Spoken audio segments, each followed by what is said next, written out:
마태복음 18장으로 가겠습니다. 항상 용서를 다룰 때 되면 산상수훈의 용서도 있지만 산상수훈을 가지고 제가 용서가 나올 때에 기준이요. 마태복음 5장이 출발이고 그 다음 용서가 6장에 나와요. 그럼 몇 장을 기본 베이스로 가지고 6장이 나와야 됩니까? 5장을 베이스로 가지고 제가 배상을 이야기한다 그랬죠. 배상. 또한 배상까지 요구되지 않는 것도 진실한 사죄. 그 바탕을 5장을 바탕으로 6장에 용서하라가 나오는 거예요. 그걸 이해 못하면 안 되고 그 다음에 마태복음 18장 18장의 용서는 정말 기본 중의 기본입니다.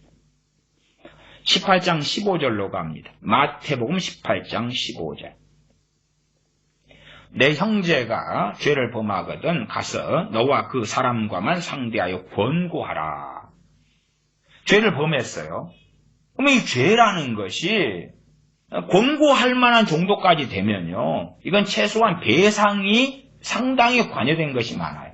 배상이.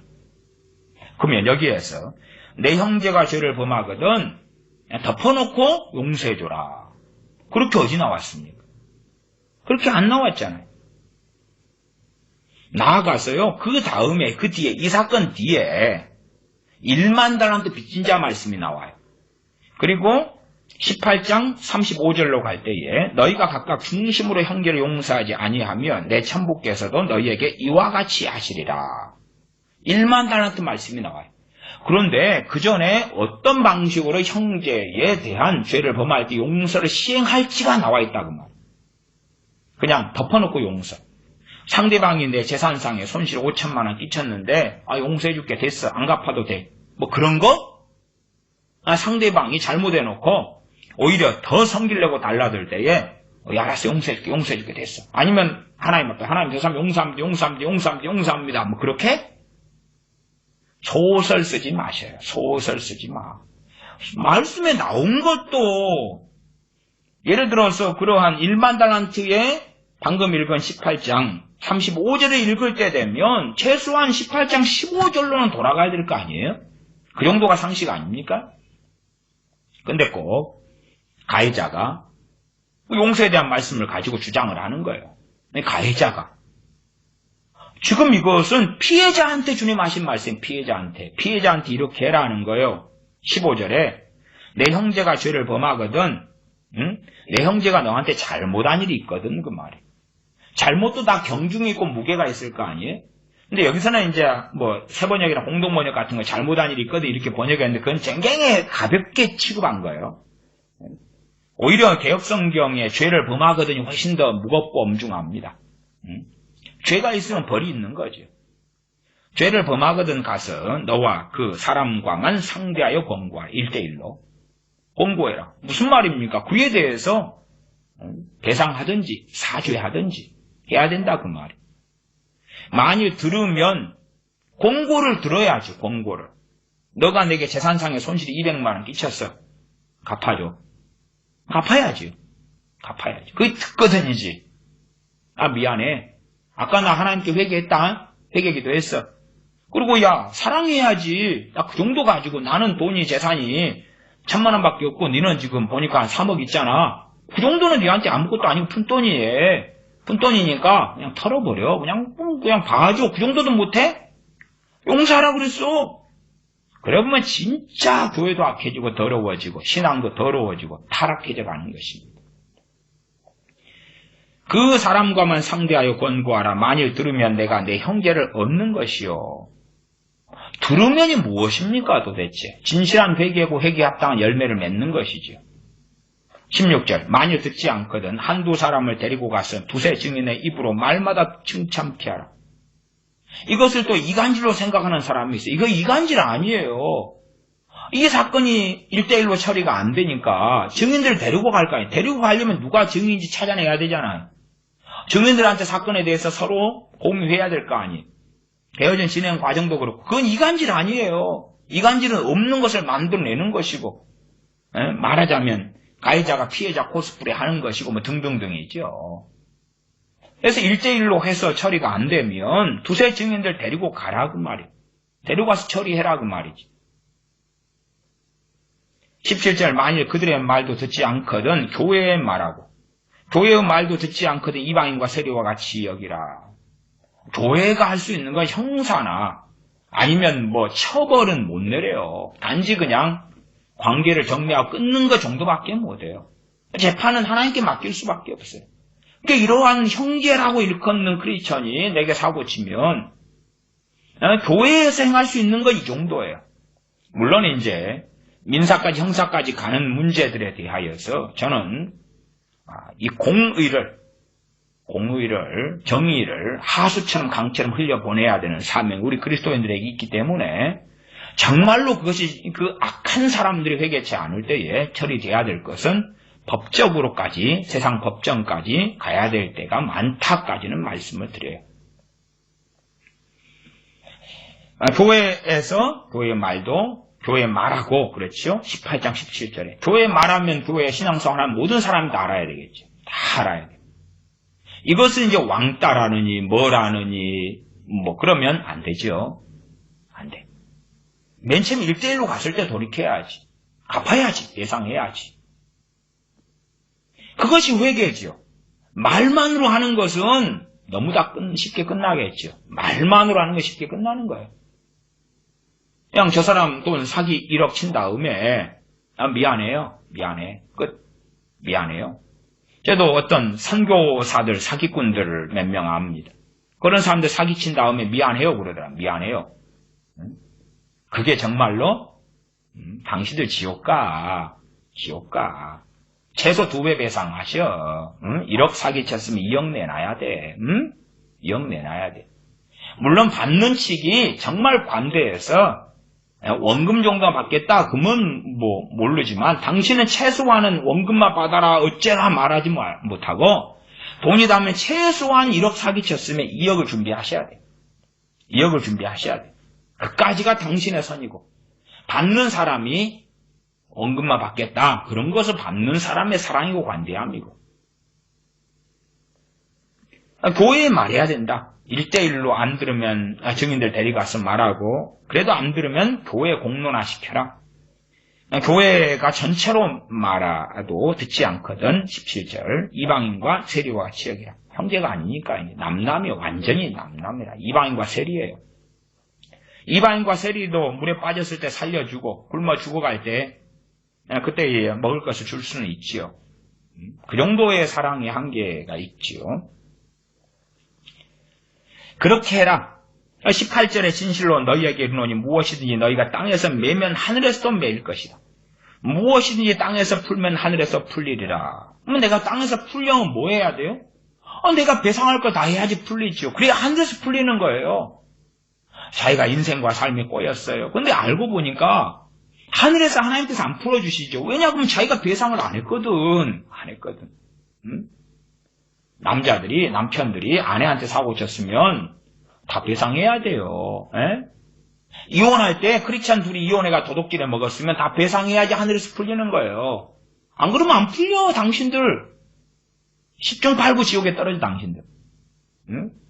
왜 땅에서 풀어야지 하늘에서 풀린단 말이에요. 땅에서 풀어야지 하늘에서 풀리는 거예요. 이것이 최소한은 푸는 방법으로서 피해자가 된 사람에게 말씀하시는 방법이고 가해자가 된 사람도 들어야 될 것이고 그렇지요? 주님 하신 말씀을 형제가 사고 쳤는데 형제가 가해자도 있고 피해자도 있을 거 아니에요? 둘 다 들어야 돼요. 땅에서 메고 푸는 걸. 이 메고 푸는 것이 뭐 중보기도입니까? 뭐가 중보기도인데요? 중보기도는 18장 19절에 나오는데요. 19절에 여러분 그 욥기를 보시면은 욥의 세 친구가 잘못했는데 욥이 친구들을 위하여 하나님께 기도하지. 욥의 세 친구들의 그 진실한 사죄는 기본 바탕이 되었을 거 아니에요? 그러니까 하나님께서 욥의 세 친구한테 하나님 말씀도 하셔요. 그러니까 이 땅에서 메고 푸는 것의 기본은 보상이 먼저고 그 다음에가 기도란 말이에요. 보상이 먼저예요. 욥의 세 친구는 욥에게 재산상의 손실은 끼치지 않았어요. 그러나 진실한 사죄는 필요했죠. 욥에게. 그건 욥의 세 친구가 했다고 저는 믿어요. 그러니까 하나님께서 요번에 새 친구들을 봐주신 거죠. 위선자들이라면 거기에서 하나님께 철퇴를 내리셨을 거예요. 그러니까 중보기도로 메고 풀고 맨다? 이 중보기도에 합심하여 기도하는 이 사항은요, 앞에 지금 형제가 죄를 범할 때에 처리하는 것과 이어져 가지고 나오는 거예요. 문맥이. 그리고 그에 대하여 사죄하고 배상하고 해결하고 풀고 땅에서 이제 풀었어요. 그러니까 하나님께 보고 드리는 거예요. 하나님, 우리 당사자, 가해자, 피해자가 이걸 풀고 해결했습니다. 그 다음에 이제 누가 기도해 주는 거겠어요? 당연히 피해자는 하나님의 긍휼을 구해야 되지만, 가해자는 하나님의 긍휼을 구하고 회개하지만, 피해자가 하나님 이 사람 봐주십시오. 하나님 봐주십시오. 내가 충분히 사죄를 받았고 그에 대한 배상도 받았습니다. 가해자는 하나님의 용서만 바랄 것밖에 없어요. 그러나 이제 피해자가 이 사람에 대하여 하나님께 청원할 수가 있는 거예요. 하나님, 이 사람 좀 봐주십시오. 우리도 이 세상 법정에서 그런 거 있지 않습니까? 피해자가 정상 참작해 달라고 법원에 이렇게 써주는 것도 있잖아요. 저 사람이 저런 도둑질을 했는데 가정, 환경, 상황 보니까요, 참 짠합니다. 그러니까 좀 선처 부탁합니다. 그리고 피해자가 그걸 써주잖아요. 그런 걸. 형량이 좀 떨어지게 하려고. 그런 것처럼 피해자 측에서 하나님께, 하나님, 가해자는 하나님 잘못했습니다 하고 갚을 건 갚고 빌 것밖에 없고, 피해자 측에서 하나님 선처 부탁드립니다. 제가 충분히 만족할 정도의 배상도 받았고, 그 다음에 충분한 정말 저 사람의 사죄가 진실합니다. 저는 진실한 사죄로 복구받았습니다. 그러면 하나님께서도 좀 봐주십시오. 그런 것이 여기에서 합심하여 기도하는 상황이에요. 19절만 잘라내면 20절, 19절, 20절만 잘라내면 이상한 괴물이 나옵니다. 이상한 괴물이 나와요. 지금 이것은 한꺼번에 주님께서 쭉 가신 거예요. 그 다음에 이어지는 것이 21절에 그때에 베드로가 나와 그렇게 베드로가 주님께 묻는 것, 몇 번이나 용서합니까? 하는 것. 그러면서 이런 것이 7번이라도 용서하라. 그러면서 1만 달란트 비유로 주님께서 말씀하시는 사건으로 다 한 꾸러미로 이어져 간 것입니다. 19장 1절로 가면 예수님께서 이 말씀을 마치시고 갈릴리에서 떠나 요단강 건너 유대 지경에 이르시니, 이 말씀이 한 꾸러미고 마치고 이제 떠나시죠. 한 꾸러미라, 한 꾸러미. 문맥 속에 한 꾸러미예요. 요즘에 중보기도 좋아하는 사람들은요, 18장 19절하고 20절만 떼어넣어 가지고 장난질 치더라고요. 에이, 나쁜 사람들아. 그러지 마. 그래 살지 마. 그래 살지 마. 19절 20절 보면 진실로 다시 너희에게 이르노니 너희 중에 두 사람이 땅에서 합심하여 무엇이든지 구하면 하늘에 계신 내 아버지께서 저희를 위하여 이루게 하시리라. 무슨 두 사람이에요? 가해자 피해자. 가해자 피해자. 그 위에 18장 15절에 내 형제가 죄를 범하거든 가서 너와 그 사람과만 상대하여 권고하라. 만일 들으면 내가 내 형제를 얻은 것이요. 이 사람 둘이, 이 둘이가 합심하여 기도한단 말이에요. 한 사람 하나님께 잘못했다고 진실되게, 한 사람은 하나님, 이 사람이 정말로 하나님, 그냥 피해자가 가해자 편에 서가지고 하나님께 구하는 거예요. 이 세상에서요, 두 사람 합심해 기도해 보시오. 이루어지는가? 뭐 부부가 당신들이 하나님 집 좀 주세요. 우리 합심해 기도해 보세요. 이루어지는가? 안 그잖아요. 엄마하고 자식이 하나님 이것 좀 주세요. 해보세요. 그거 안 되잖아요. 그 이야기 아니잖아요. 그 이야기 아니요. 응? 왜 이 합심기도로 이상하게 만들어요? 합심기도가 어느 상황인데, 그러니까 사람들이 저한테도 많이 물어봐요. 목사님, 마태복음 18장 19, 20절에 합심하여 기도하면 이루어진다는데 왜 우리는 가족이 5명이 다 합심하여 기도하는데도 안 이루어집니까? 왜? 땅에서 합심하여 무엇이든지 구하면 무엇이든지 했는데, 하늘에 계신 내 아버지께서 저희를 위하여 이루게 하시리라. 무엇이든지 그랬는데, 그 무엇이든지가 뭐겠어요? 도대체 올 모든 것을 말하겠어요? 가해자하고 피해자 사이에 벌어지는 무엇이든지겠지. 심지어 그 가해자의 질병까지라도 포함될 수도 있겠죠. 그가 진실로 뉘우치고 회개하면 피해자가 가해자의 병 치유를 위해서 기도할 수 있는 거예요. 그렇잖아요. 왜? 피해자가 감동을 받았거든. 응? 정말로 원한을 내려놓게 되었거든. 20절 두세 사람이 내 이름으로 모인 곳에는 나도 그들 중에 있느니라.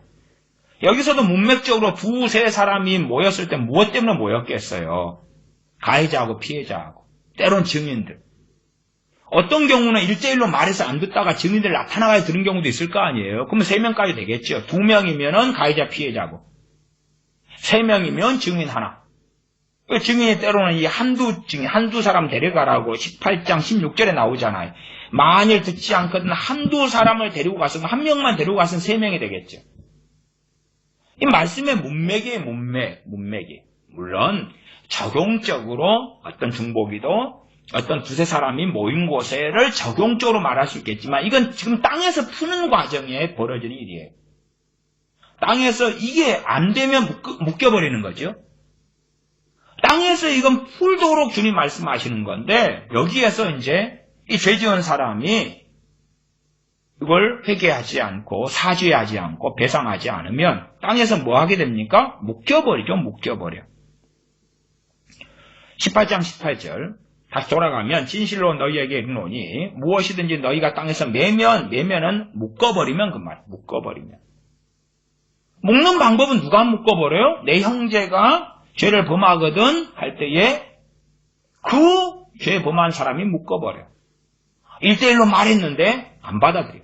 아유, 내가 뭘 잘못했는데? 아니면 아무것도 아닌 일 가지고 왜 와서 따지고 달라들어?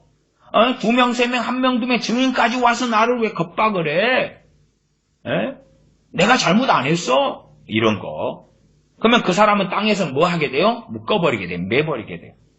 땅에서 매버리면 어디에서 매인다고요? 하늘에서 묶어져 버린다고. 묶어져 버린다고. 하늘에서 묶인 걸 풀려면 진짜 어려운 거예요. 진짜 어려워. 왜? 당사자하고 해결해야 되니까. 땅에서 묶어야지 하늘에서 묶이고 땅에서 풀어야지 하늘에서 풀리니까 땅에서 안 풀면서 하늘에 풀어달라 그래. 말이 안 되지. 재산상의 손실을 끼쳤으면 과거 성경시대로 하면 노예가 돼서라도 갚아야 되는 거예요.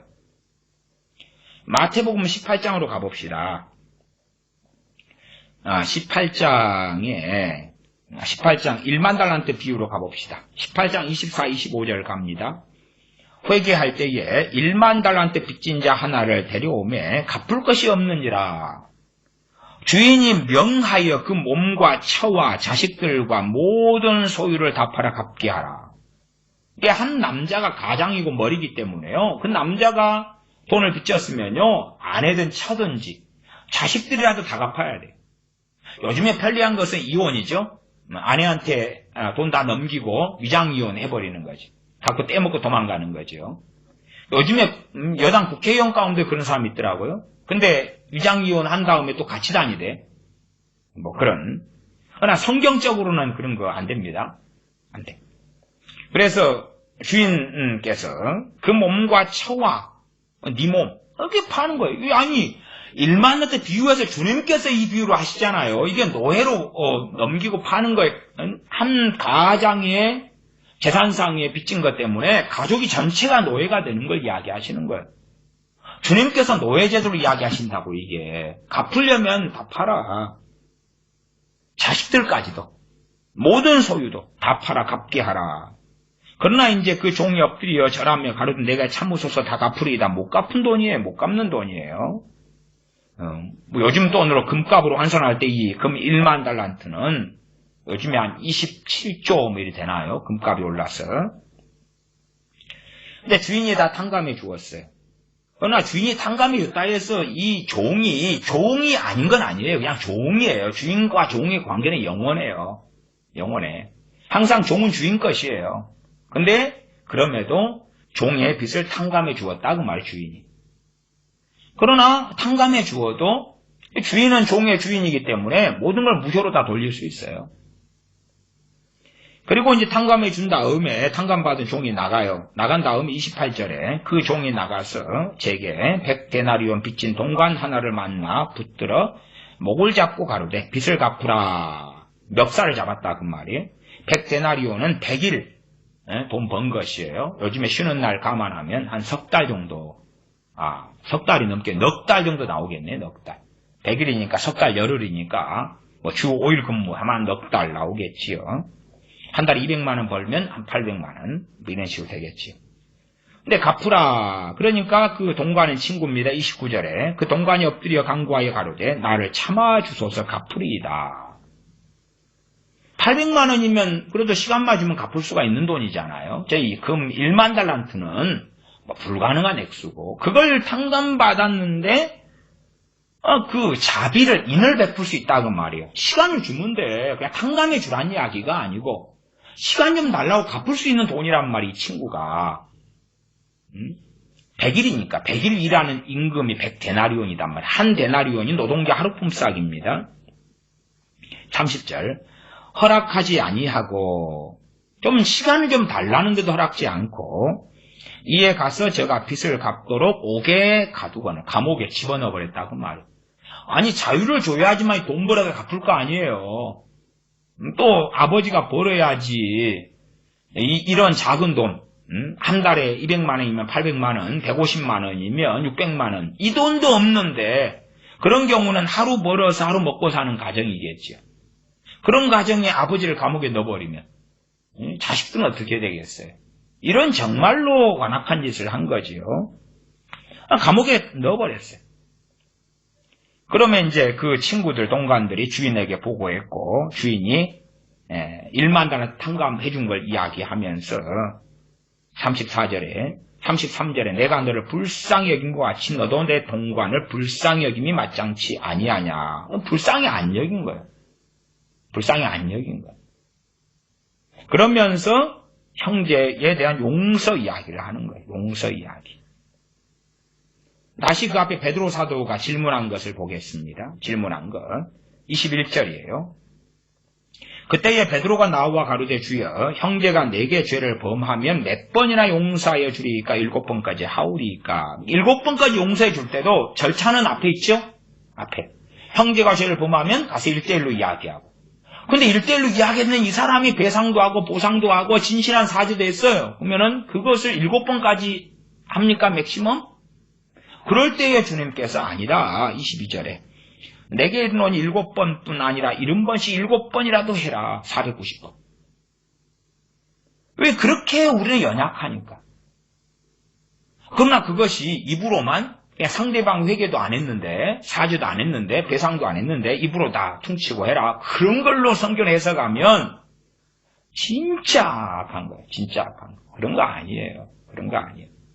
최소한 그 앞에 베드로 사도가 주님께 들은 말씀들, 그 말씀들처럼 그렇게 형제의 잘못을 다루고 그 형제라 일컫는 사람이 정말 회개할 때에 그때에 그런 일이 있다면 그 사람과 함께 신앙 여정을 오랫동안 하는데 주로 남편과 아내가 함께 믿는다면 해당되겠지요. 진실한 사죄를 가해자 측에서 해야 되고 남편 아내가 일이 벌어질 때도 가해자가 있고 피해자가 있을 거 아니에요. 반발 잘못도 있을 거고. 그러면 잘못한 분량만큼 서로 간에 또 빌어야 되죠. 둘 다 가해자가 되고 둘 다 피해자가 되기도 할 테니까. 그런 것을 70번씩 7번이라도 해라 그 말이에요. 490번이라도 해라 그 말이에요.